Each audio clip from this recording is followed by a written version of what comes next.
They never relented on this case. They remained focused, and they made sure that, number one, justice was served, and most importantly, the law prevailed in this situation. We appreciate all of our federal partners, the FBI, the U.S. Forest Service, the U.S. Marshals Service, who will come up and talk after me, and then we'll take questions after that. We also had our partners at the Criminal Investigation Division, Border Patrol with their BORAT team, and also their BOR-STAR team. We couldn't have done this by ourselves. We're a medium-sized agency, as I've said throughout this process. We appreciate our federal partners standing up alongside of us, assisting us. We appreciate the Washington State Patrol. Specifically, I'd like to give thanks to operational psychologist Stacy Gutchett and her work and her forensics analysis of Mr. Decker that assisted us in our fourth search, pointed us in the direction of Grindstone Mountain, an area of interest that we wanted to search, and her insight and guidance led us to an important area to search where we did eventually locate Mr. Decker. Again, we couldn't have done this by ourselves. I want to thank the King County Sheriff's Office, the Snohomish County Sheriff's Office, the Spokane County Sheriff's Office for also coming alongside of us, allocating their air assets to us. We could not have done it by ourselves if we had not had the rappelling capabilities that we had from the helicopters. Again, we would have struggled. They would have taken months longer, and we're thankful for that. But most importantly, to our community, thank you. Thank you for supporting us, being patient. We wanted this wrapped up within the first couple days. We knew it took months. We knew that you sat on edge as we were also stressed out about this situation. But again, you never wavered your support from us. We're grateful for that. We haven't forgot it, and we hope that you can also rest easy at night knowing that Mr. Decker is accounted for. Unfortunately, he's deceased. To his family, my condolences to you. I understand this could be your brother, your son, your family member. We never wanted any harm to come to him, but unfortunately the circumstances are what they are. He succumbed to whatever injuries those were. We're going to hear back from our coroner's office, the medical examiner, if they're able to get a cause of death or a time of death. But we appreciate them also working with us, working closely with us, and also being respectful of those remains as we found them. We will hand them back over to his family when the time is appropriate. But we just thank everyone that has come alongside the Chelan County Sheriff's Office, the media, who has also been here assisting us as we've kept Mr. Decker's face out there in public. I know at times a lot of the citizens, not only here in Washington State, but nationally, were wondering when are we going to get closure to this case. Again, we needed the media to do this. We needed them to keep their face out there so we could have Travis, if he was out beyond our borders, at least under some pressure. But again, fate had what it was. We were able to locate him, and again, we appreciate it. I'm going to let the U.S. Marshals Service also present. They've been alongside us from day one. We appreciate that partnership, the resources, the finances they put into this.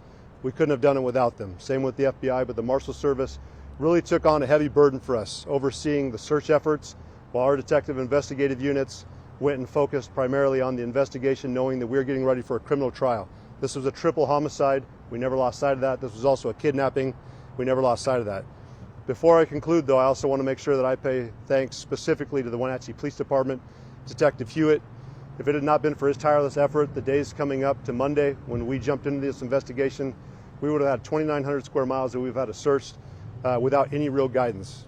His efforts, the Wenatchee Police Department's, their investigative unit, certainly gave us a leg up to be able to track them down, get to the site quickly. We thank Deputy Mike McLeod for his quick work in finding that campsite. But again, not only nationally with our federal partners, state partners, but regionally we had help with the Douglas County Sheriff's Office, East Wenatchee Police Department, Wenatchee Police Department. But specifically, I want to make sure that Detective Hewitt was recognized for his efforts, his work. He certainly gave us everything we needed to jump into this investigation and get there quickly. And they continued to stay beside us, talking with Whitney and the family, making sure that they were talking with them as we were focusing on the investigation. So I just want to make sure I said thank you to them as well. I'll let the Marshal's Office speak, and then after that, we'll take any questions you have. Thank you. Thank you, Sheriff. Jerome Brown with the Marshals Service. I'm based out of Spokane, Washington. I'm the supervisor for the task force. The first time I spoke before this podium, I promised you that we would not stop until we found the fugitive. My job and my team's job is to find the fugitives using the Rapid Advancing Manhunt program, which we did, along with the help from the partners that was mentioned from the sheriff already. There's numerous to mention. I'm not going to go over the list again, but without the community, which is what this truly is about, law enforcement community, family community, community members that are out here present. Without all of you, we could not have done this. This is a team, truly team, family endeavor. That's why this was successful. So remember that when you go home, that we were supported with food, roofs, things when we needed them to accomplish our mission as a law enforcement community, you helped us and supported us in that endeavor. That's why we are successful. So, again, thank you to everybody, and I'll go into questions unless Sheriff has something else. No, we'll open it up to questions. Are you able to talk a little bit at all, I know it's very early, about how he died or when he died? We're going to leave it up to the coroner's office. Coroner Harris has already confirmed that they're doing the best they can with their medical partners to determine if they can determine a cause of death and also how long he had been deceased when he was out there. Again, we understand that process takes time. We did not get full remains. We have gotten majority of the remains back. But again, that's a process, and we're hoping that they are able to determine that because we know that's something the community wanted to know. But as of now, we don't have those answers. Sheriff, were there any clues to try to figure out whether he had been on the run all this time or if he went straight to Grindstone Mountain? Based off the information we have, it appears that the potential of him going directly up Grindstone Mountain shortly after the event or within that day would be pretty consistent. But again, we'll look at the time frame once we hear back from the coroner's office, and hopefully we can get a clearer picture on what was the cause of death. Again, if it was anything outside of what would be an explainable cause of death and it wasn't at Mr. Decker's own decision by his own hand, we would investigate that as a separate homicide. Again, we will pay respects to him. We'll honor his family as well, but we'll wait to hear what the coroner's office and the medical examiner has to say. Sheriff, how were you able to circle in on this one specific tiny area that actually find the body? So this was our fourth search. It was a planned search. We appreciate the U.S. Marshals overseeing that, taking it on. The FBI had done our third one. After that, this was the area that we had been speaking with the Washington State Patrol and their operational psychologist, who I mentioned before. That would be Stacy Chuckett. Really appreciate her insight. So we did get forensics analysis when it came back from the U.S. Marshals Service, the FBI, with their forensic psychologist, and of course the Washington State Patrol.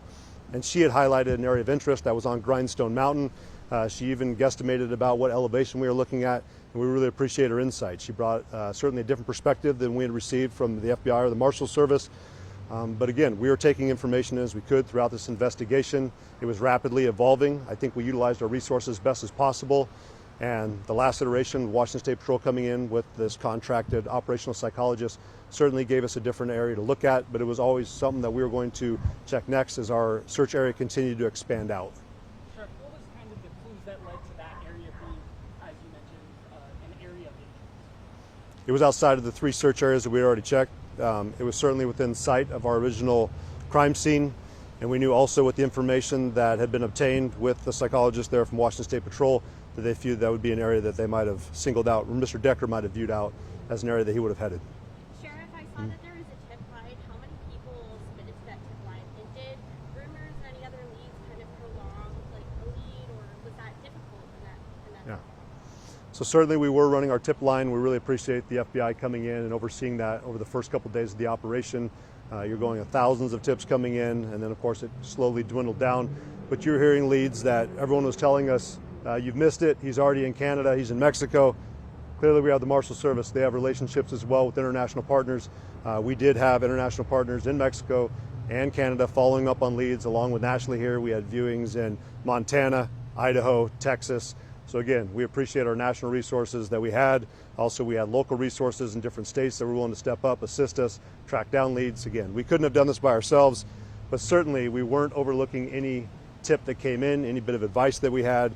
But it certainly strained our resources that we did have, but we primarily kept our focus here with our investigators, and eventually we got the results we were looking for. Sheriff, can you tell us just how?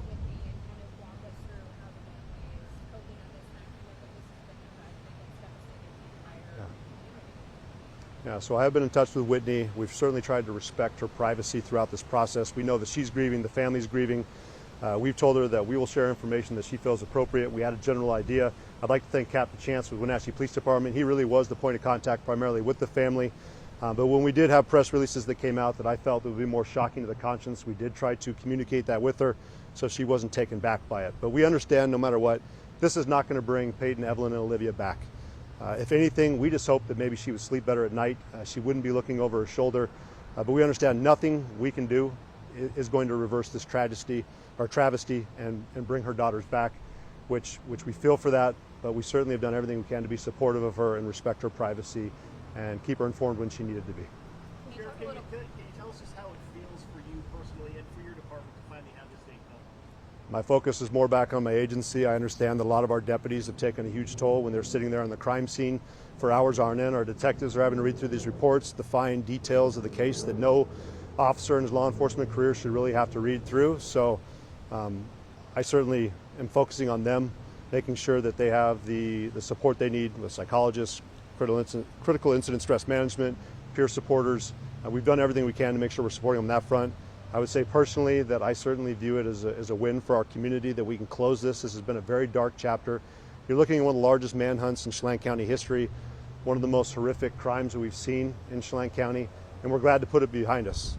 Personally, I certainly just feel for the family. I couldn't imagine that as a father, to lose any of my kids, especially all three, and I hope that we never see anything like this in Chelan County again. But personally, I'm just glad to see it's closing out and that we're putting it behind it. And number one, above all, that we found Mr. Decker, he's accounted for, and that we can say that threat to our community is confirmed, no longer a threat. Is this case officially closed in Chelan County now? We will go through the final processes of closing out the case. We know that our detectives still have some things to wrap up. We still consider this to be a criminal case. We're making sure that we've documented all of our evidence, that we've completed all of our reports, and that we've done what we need to do to process the evidence we have. We do not believe there are any other suspects, anything else we need to follow up on, but we want to make sure it's closed properly. Sheriff, do you think we've gotten any closer, or will you ever get close to a reason why Mr. Decker might have done it? No, I don't think we'll ever have a true reason. I don't think it really matters what his reasoning was. In our view, and based off the evidence we have, he committed murder. It's inexcusable, it's inexplainable, and we would have liked to, of course, heard his thought process and what he was thinking at the time. But I don't think anything he said would have justified it. The bottom line is our community is now down 3 young girls that would have been our bright future. They're not here. I know several members of our agencies had their kids interacting with them on sporting events and other personal events, so it's a loss for us personally too. We recognize that those girls are gone for their family. They're not going to be able to enjoy birthdays, other memories, first dances, first sporting events, even first jobs. So I certainly feel for them. I understand that is a huge loss, and I certainly will be sending my prayers towards them, hoping that they can find some kind of closure on this. Can you speak to the state of the remains? You touched on this a little bit last week, but did the crime lab give any indication about why it may have been particularly difficult to test any of these samples? Was it because of the state of the remains, or what did you No, I would say the biggest challenge to the results was me personally. I requested more than they're used to. I appreciate Chief Batiste and his team being flexible and willing to adjust. I did not want to take any chance of just coming back with samples from the clothing. I wanted samples from the remains that were also located there. I know this was an unusual request for the State Patrol. I appreciate them humoring me on this, but we also want to make sure we shut down conspiracy theories. Mr. Decker did not bring anyone else up there and leave the remains behind. This is Mr. Decker's remains. The clothing matches, the remains match. That is the end of the conversation. This is why we asked them to take their time, test more samples. And again, I have to follow the lead that our detectives did. They've been thorough, by the book, and have not rushed any process through this. So when we're making this request to the Washington State Patrol, I understand that it took more time, but I certainly have to follow our investigators' leads and say, go the extra mile, don't rush this investigation, and make sure it's closed out properly. I think we did that, though it was frustrating to our community. I understand that, and to others, the Sheriff's Office did exactly what it was supposed to do. Is there any specific estimate of how many personnel across all the agencies worked together throughout this entire process? I would say hundreds. In the search alone that the FBI coordinated, we were over 100 personnel that were on the ground searching, in addition to the amount of money that each agency has contributed. Had the Chelan County Sheriff's Office and the Chelan County government itself had to absorb the cost of this, it would have bankrupted our county. So thank you to the FBI, thank you to the U.S. Forest Service, thank you to Border Patrol, thank you to the Marshals, thank you to every single municipality and county agency that came out, contributed funds. Again, we couldn't have done this by ourselves, and I've heard you've spent a lot of money. I guarantee if it was your kids, you would ask me to spend the same amount of money. So if I had to do it over again, we'd do it exactly the same way to ensure that justice was served and, again, that the law prevailed. Is this the largest manhunt we've seen in the nation? I'm not sure on the nation. I certainly have our subject matter expert here, but for Chelan County, this certainly takes the largest manhunt that I think we've ever seen, that we've ever heard of. And we did talk to former members of our agency, but I don't think we've ever seen anything like this before. Sheriff, is there a timeline from the coroner's office as to when they have some more definitive results as to what caused the matter? They said it could take months. I'm not the subject matter expert in here, but I know that Coroner Harris was open to have any questions on that front to be redirected back over towards him. Certainly someone I would trust his opinion. He's done an excellent job for not only the industry, but our county for several years. We're going to miss him, but I know we've got a good candidate coming up behind him with Deputy Earl Crow that's going to be taking that position potentially. So we've got good people in there. I know they'll get the results when they get them. Anything else from anybody? Thank you for your hard work, Sheriff. Well, it was definitely a group effort. The Sheriff's Office didn't do this by ourselves. I know I get to stand up here and take some credit, but we didn't do this by ourselves. It certainly was a group effort. The Marshals Service was key. Again, they took on the workload that was this manhunt. The FBI was certainly pulling every string they could behind the scenes, getting additional resources. If we hadn't got the additional funding for that third search, I get that we didn't get the results we wanted to, but we certainly did everything and was showing that we weren't willing to give up, and we're going to continue to do what we need to do. But we're just appreciative for all of our partners that came alongside us, and most importantly, and I want to say this too, like our deputies stepped up every single day while we were out here taking on fires, as we're seeing here. The 365-day, 24/7 coverage that we provided was still being taken care of. You've seen our deputies at work handling other cases. And I appreciate them too. They've done a lot of personal sacrifice, and we continue to be here and support them. Just appreciative of their efforts. I appreciate it. Thank you. Appreciate you coming, and thank you for being supportive of us during this time. We're looking forward to closing this case out. And to Whitney, certainly hope you know that we never gave up. And Peyton, Evelyn, Olivia, their memories will live on forever. Thank you.